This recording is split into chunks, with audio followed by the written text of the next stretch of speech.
40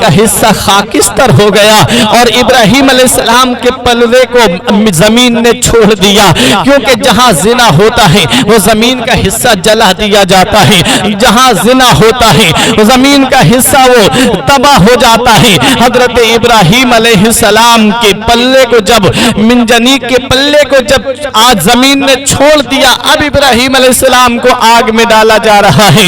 ابراہیم علیہ السلام آگ میں پہنچنے والے ہیں۔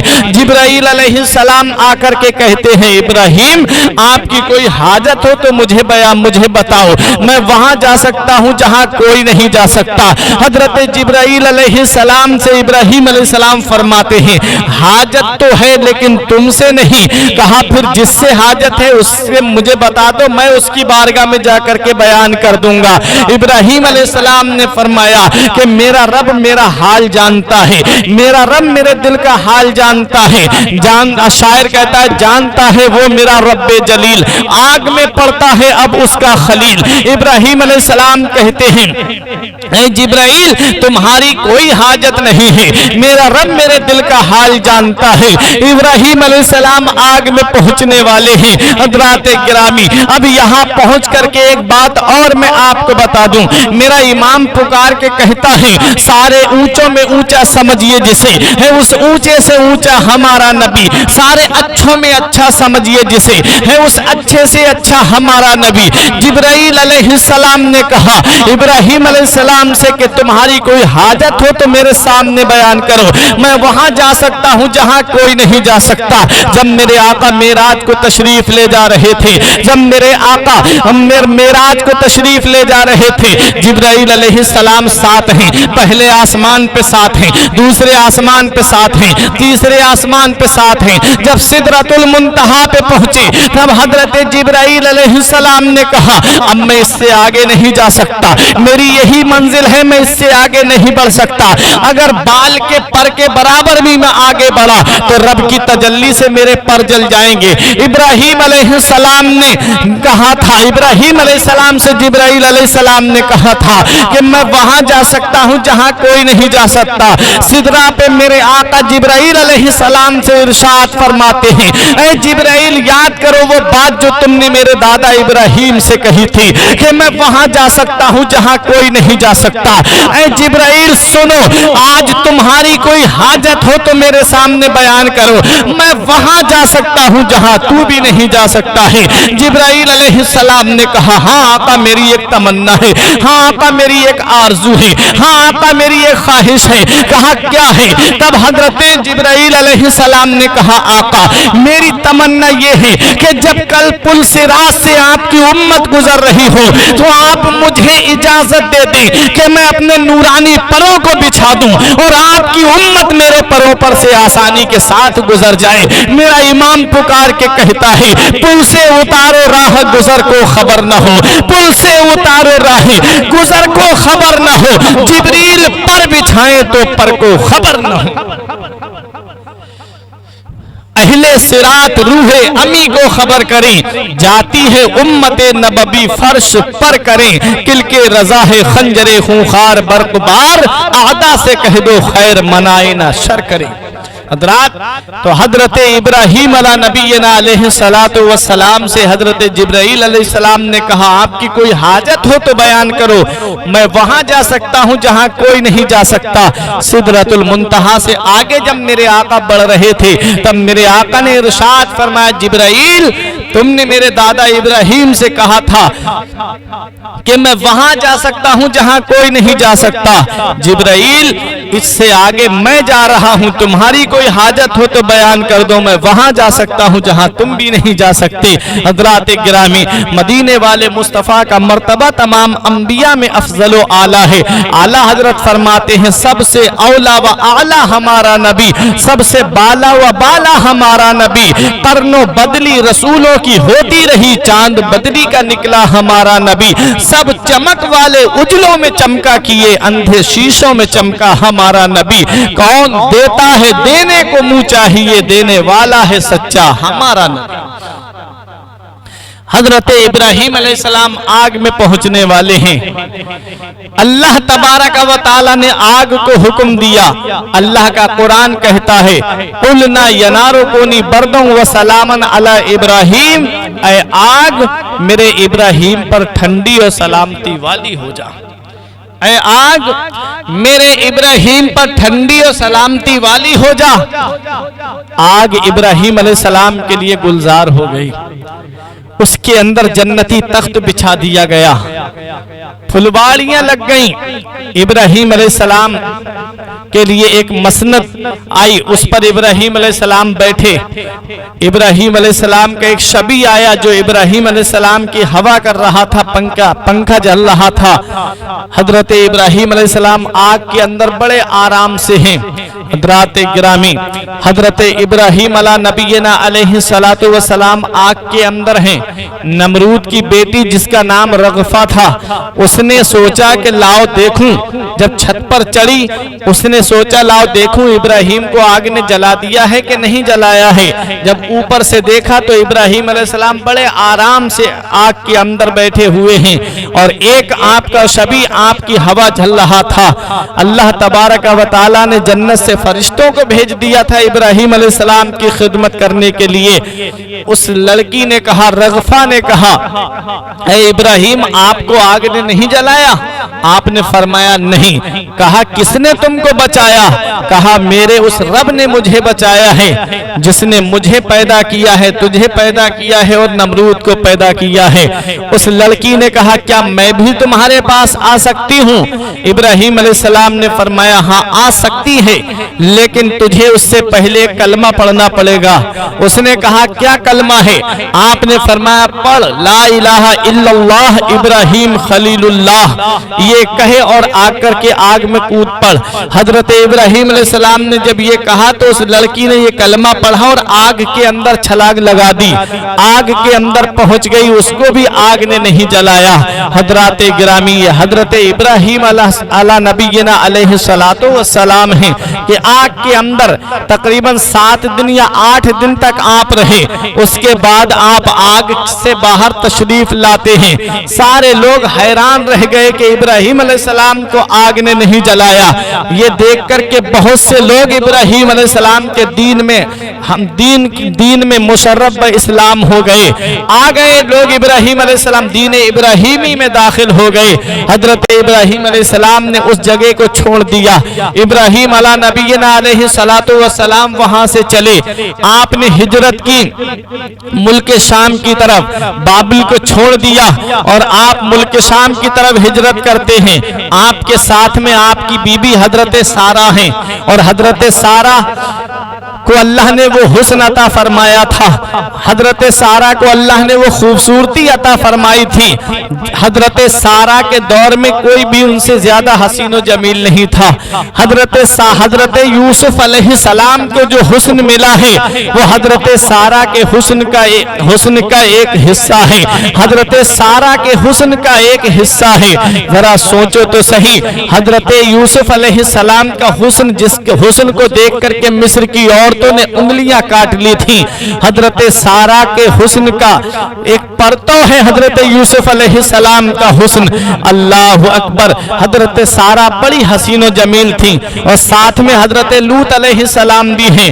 اب یہ بابل کو چھوڑ کر کے ملک شام کی طرف ہجرت کر رہے تھے، راستے میں مصر کی سرزمین پڑتی ہے۔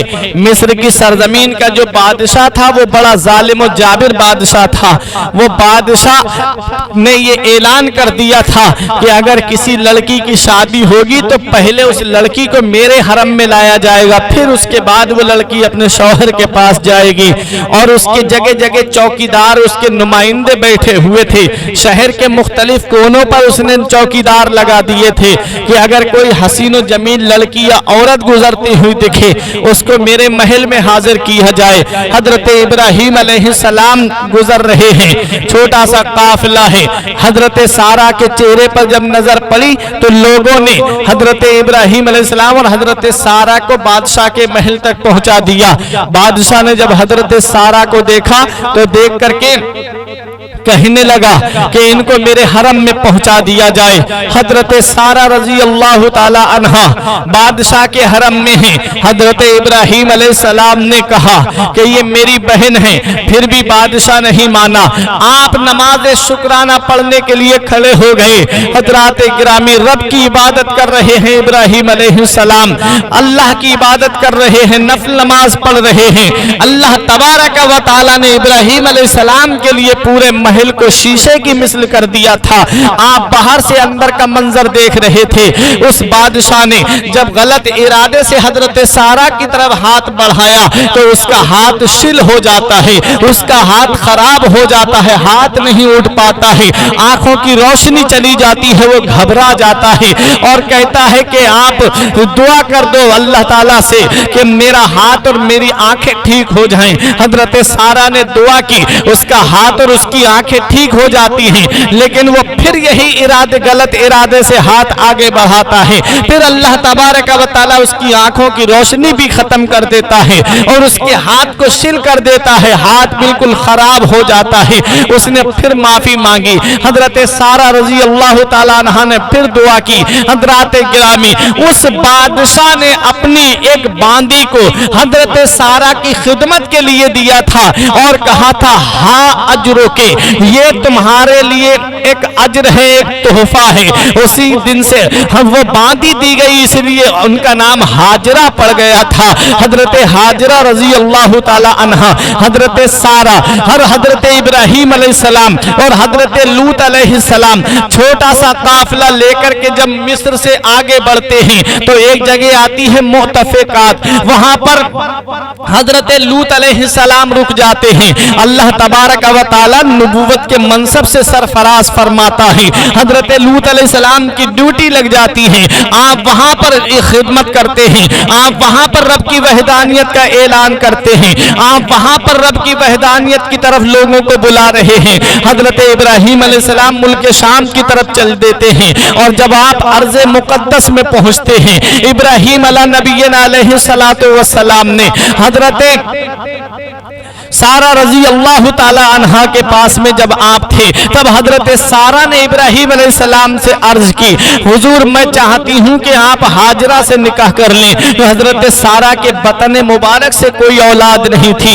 حضرت ہاجرہ سے جب نکاح ہو جاتا ہے ابراہیم علیہ السلام کا، تب حضرت ابراہیم علیہ السلام نے رب کی بارگاہ میں دعا کی۔ آپ عمر کی آخری دہلیز پر تھے، تب اپنے رب کی بارگاہ میں دعا کرتے ہیں، رب حبلی من الصالحین، اے میرے پروردگار مجھے نیک بیٹا عطا فرما دے۔ حضرت ابراہیم علیہ السلام نے دعا کی، رب حبلی من الصالحین، اے میرے رب مجھ کو نیک بیٹا عطا فرما دے۔ نیک بیٹے کے لیے دعا کر رہے ہیں ابراہیم علیہ السلام، تو پتہ چلا جب اولاد نیک ہوتی ہے تو ماں باپ کی عزت کا سبب بنتی ہے، اولاد جب نیک ہوتی ہے تو ماں باپ کی نیک نامی کا سبب بنتی ہے، اولاد جب نیک ہوتی ہے تو ماں باپ کا نام دنیا میں روشن کرتی ہے، اولاد جب نیک نہیں ہوتی ہے تو ماں باپ کی بدنامی کا سبب بنتی ہے۔ اس لیے جب بھی دعا مانگا کرو، حضرت ابراہیم علیہ السلام کی دعا کے وسیلے سے دعا مانگا کرو، مولا ہمیں بھی نیک اولاد عطا فرما، مولا ہمیں بھی نیک بیٹا عطا فرما، کیونکہ اولاد جب نیک ہوگی تو قرآن پڑھنے والی ہوگی، اولاد جب نیک ہوگی تو نماز پڑھنے والی ہوگی، اولاد جب نیک ہوگی تو نبی پہ درود پڑھنے والی ہوگی، اولاد جب نیک ہوگی تو نبی کی شریعت کی پابند ہوگی، اولاد جب نیک ہوگی تو مدینے والے مصطفیٰ کی سچی غلام اور وفادار ہوگی، اولاد جب نیک نہیں ہوگی تو وہ ماں باپ کی بدنامی کا سبب بنتی ہے، ماں باپ کی بدنامی کا ذریعہ بنتی ہے اور ماں باپ کا سر شرم سے جھک جاتا ہے اولاد کی وجہ سے۔ حضرات گرامی، آج میں آپ کو بتاتا ہوں نیک اولاد کا کیا صلہ ملتا ہے۔ حضرت عیسیٰ علیہ نبینا علیہ السلام کا گزر ایک قبر کی طرف سے ہوتا ہے، آپ نے دیکھا کہ قبر کے اندر عذاب ہو رہا ہے۔ حضرت اس واقعے کو علامہ رازی علیہ الرحمن نے تفسیر کبیر کے اندر لکھا ہے۔ بسم اللہ شریف کے فضائل میں آپ لکھتے ہیں کہ جب عیسیٰ علیہ السلام قبر کے قریب سے گزرے، آپ نے دیکھا قبر کے اندر عذاب ہو رہا ہے۔ آپ کچھ دن کے بعد واپس تشریف لاتے ہیں، اس کی قبر میں رحمت و نور کی بارش ہو رہی ہے، اس کی قبر بقعہ نور بنی ہوئی ہے، اس کی قبر جنت کے باغوں میں سے ایک باغ بنی ہوئی ہے۔ ابراہیم علیہ نبینا علیہ السلام کا ذکر سننے والوں، آؤ ذرا دیکھو ابراہیم علیہ السلام نے دعا کی تھی، رب حبلی من الصالحین، مولا مجھے نیک بیٹا عطا فرما دے۔ اولاد نیک ہوتی ہے تو اس کا فائدہ کیا ملتا ہے؟ علامہ فخر الدین رازی علیہ الرحمہ تفسیر کبیر کے اندر لکھتے ہیں کہ حضرت عیسیٰ علیہ السلام جب واپس آئے تو دیکھا کہ اس کی قبر میں رحمت و نور کی بارش ہو رہی ہے، اس کی قبر بقعہ نور بنی ہوئی ہے۔ حضرت عیسیٰ علیہ السلام نے رب کی بارگاہ میں عرض کی، مولا تو تو علیم بذات الصدور ہے، مولا تو تو دلوں کے خطرات سے واقف ہے، مولا تو تو دلوں کے راز جانتا ہے، اے میرے پروردگار عالم تو تو دلوں کے راز سے واقف ہے۔ اے میرے مولا اس قبر کے اندر جب میں گزرا تھا تو عذاب ہو رہا تھا، آج اس کی قبر رحمت و نور کی بارش ہو رہی ہے، آج اس کی قبر میں انوار کی بارش ہو رہی ہے، آج اس کی قبر بقعہ نور بنی ہوئی ہے، آج اس کی قبر جنت کے باغوں میں سے ایک باغ بنی ہوئی ہے۔ اے میرے مولا اس میں کیا حکمت ہے مولا ظاہر فرما دے۔ حضرت عیسیٰ علیہ السلام پر وحی نازل ہوتی ہے، رب ارشاد فرماتا ہے یہ جب مرا تھا تو بہت بڑا گنہگار تھا، یہ بہت بڑا سیاہ کار تھا، سیاہ شیار تھا، خطا کار تھا، لائق سزاوار تھا، اس لیے اس کو اس کے گناہوں کی سزا مل رہی تھی۔ لیکن جب یہ مرا تھا تو اپنی بیوی کی گود میں ایک بچہ چھوڑ کر کے آیا تھا، اور مرنے سے پہلے اس نے یہ وصیت کی تھی کہ میرے بچے کو شریعت کا علم دینا، میرے بچے کو دین کا علم دینا۔ آج جب وہ بچہ بولنے لگا ہے تو اس کی ماں اس کو ایک عالم کے پاس لے کر کے گئی ہے، اور اس عالم صاحب نے کہا کہ بیٹا پڑھو بسم اللہ الرحمن الرحیم، اللہ کا نام سکھایا۔ رب تبارک و تعالی ارشاد فرماتا ہے کہ یہ بندہ گنہگار تھا، یہ بندہ خطا کار تھا، جب یہ مرا تھا تو اپنی بیوی سے کہہ کے آیا تھا کہ میرے بچے کو شریعت کا علم دینا، میرے بچے کو دین کا علم دینا۔ آج اس بچے نے زمین پر مجھے رحمان اور رحیم پکارا ہے، میری رحمت کو یہ گوارا نہیں ہوا، جس کا بچہ مجھے رحمان اور رحیم پکارے اور میں اس کے باپ کو یہاں عذاب دوں۔ وہ میرا نام زمین پر لے رہا تھا، میں نے اس کے باپ کو یہاں بخش دیا ہے۔ تو اولاد نیک ہوتی ہے تو ماں باپ کے لیے دعا کا سبب بنتی ہے۔ مدینے والے مصطفیٰ ارشاد فرماتے ہیں اذا مات الانسان انقطع عنہ عملہ، جب انسان مر جاتا ہے تو اس سے اس کے نامہ اعمال کا سلسلہ منقطع ہو جاتا ہے۔ اب نہ کوئی نیکی لکھی جا سکتی ہے نہ کوئی برائی لکھی جا سکتی ہے، لیکن تین چیزیں ایسی ہیں جن کا ثواب مرنے کے بعد بھی انسان کو ملتا رہتا ہے۔ الا من ثلاث، تین چیزیں ایسی ہیں جن کا ثواب مرنے کے بعد بھی انسان کو ملتا رہتا ہے۔ صدقۃ جاریۃ، ایک صدقہ جاریہ ہے۔ صدقہ جاریہ کسے کہتے ہیں؟ صدقہ جاریہ اللہ کی رضا حاصل کرنے کے لیے رب کی راہ میں جو مال خرچ کیا جاتا ہے اسے صدقہ جاریہ کہا جاتا ہے۔ مثلا کوئی غریب ہے، اسے آپ نے اگر ننگا ہے کپڑے دے دیے، یہ صدقہ جاریہ ہے۔ کوئی بھوکا ہے، اسے آپ نے اللہ کی رضا کے لیے کھانا کھلا دیا، یہ صدقہ جاریہ ہے۔ کوئی پیاسا ہے، آپ نے اس کو پانی پلا دیا، یہ صدقہ جاریہ ہے۔ لوگ گزر رہے ہیں، آنا جانا لوگوں کا لگا ہوا ہے، کوئی چوراہا ہے وہاں پر آپ نے نل گڑوا دیا یا کنواں کھدوا دیا، اللہ کی رضا کے لیے لوگ پانی پی رہے ہیں، شکم سیر ہو کر کے جا رہے ہیں، یہ صدقہ جاریہ ہے۔ اس کا ثواب مرنے کے بعد بھی انسان کو ملتا رہتا ہے۔ حضرات گرامی، اور اگر مسجد کے اندر کوئی چیز خراب ہو گئی ہے، مثلا بلب خراب ہو گیا ہے یا پنکھا خراب ہو گیا ہے یا لوٹوں کی ضرورت ہے یا نل میں خرابی ہے یا ٹنکی میں خرابی ہے، آپ نے وہ کام کرا دیا اللہ کی رضا کے لیے، یہ بھی صدقہ جاریہ ہے۔ اس کا ثواب بھی مرنے کے بعد انسان کو ملتا رہتا ہے۔ مدرسوں کے اندر ضرورت ہے، آپ نے کتابیں پہنچا دی، یہ بھی صدقہ جاریہ ہے۔ طالب علموں کا کھانا لگا لیا، آپ کھانا کھلا رہے ہیں، یہ بھی صدقہ جاریہ ہے۔ اور سنو، مدرسے کے اندر کسی چیز کی ضرورت ہے، آپ نے اس چیز کو دے دیا، مثلا